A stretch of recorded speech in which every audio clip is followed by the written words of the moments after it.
არასამთავრობო ორგანიზაცია კოალიცია საზოგადოებრივი ინიციატივა ხვალ სასჯელ აღსრულების სამინისტროსთან ვანო მერაბიშვილის მხარდამჭერ აქციას გამართავს.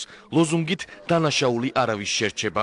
კოალიციის წევრები საპარლამენტო კომისიის შექმნას ითხოვენ, რომელიც გამოიძიებს თუ რატომ დამალეს სუბარის უწყებაში მერაბიშვილის ციხიდან გაყვანის კადრები. ორგანიზაციის წევრები აცხადებენ, რომ სამინისტროში კადრები არსებობს და მათი არ გასაჯაროების შემთხვევაში ისინი სუბარის გადადგომას მოითხოვენ.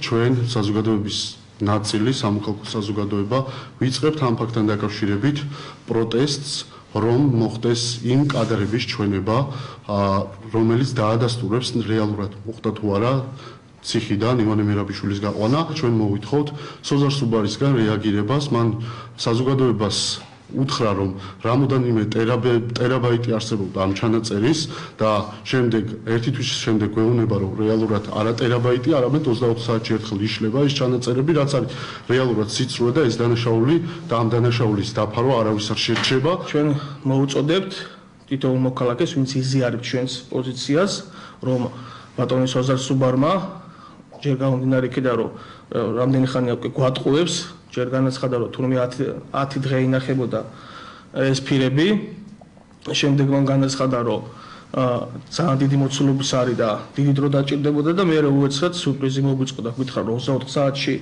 იშლებოდა. ეს ყველაფერი გვაძლევს იმის საფუძველს, რომ მოვითხოვოთ თუნდაც სოზარ სუბარის გადაყენება და მის პასუხისგებაში მიცემა.